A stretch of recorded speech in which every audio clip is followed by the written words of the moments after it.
তো গাইস, কথা বলবো আমি। কথাটা হলো যে এই যে হোসেন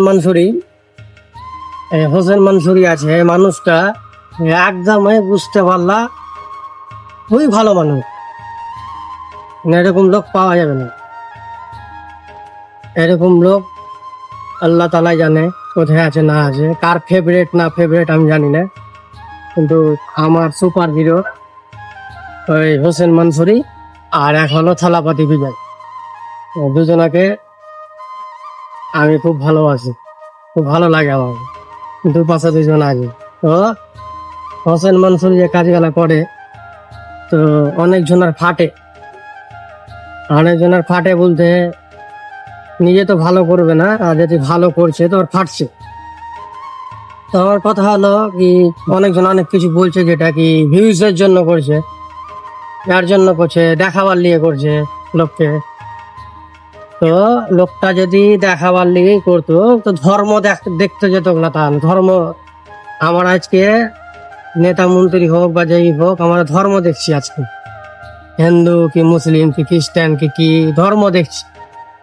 अच्छा, वो कौन से इंसान है जो बिना मतलब के कहीं पे भी मदद करने के लिए पहुंच जाते हैं? ना हिंदू देखते हैं ना मुसलमान देखते हैं, वो है रियली हीरो हुसैन मंसूरी साहब, जिसे दिल से सैल्यूट करने का मन करता है। तारों भरी एक रात में तेरे खत पढ़ेंगे साथ में। কিন্তু ওর মধ্যে ওই জিনিসটা নেই। ওই একটা থালাপতি বিজয় একটা, ওর মধ্যে ধর্ম জিনিসটা নেই।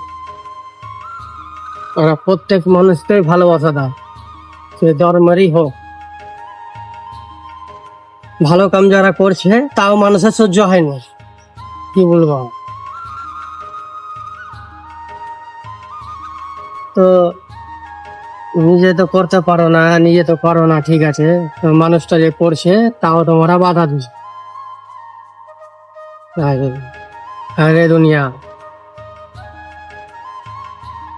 তো মানুষটা নিজের পরোয়া না ভেবে, নিজের কেরিয়ার না ভেবে, লোকে কি করছে, কে কিনছে,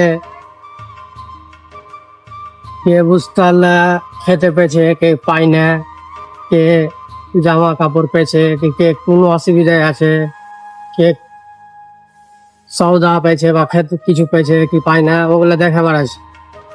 আর কিছু কিছু মানুষ সেটাকে মানে খারাপ হিসাবে ভাবছে।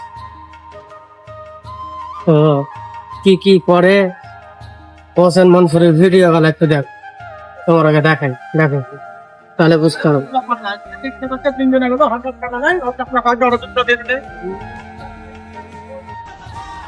তো আমারও ওরকম স্বপ্ন আছে কি আমি আর মতন না হতে পারলেও যতটা পারবো মানুষকে দিব।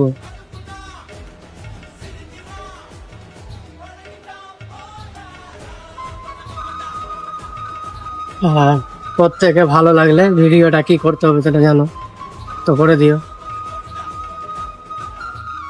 Welcome to Dubai, bye bye.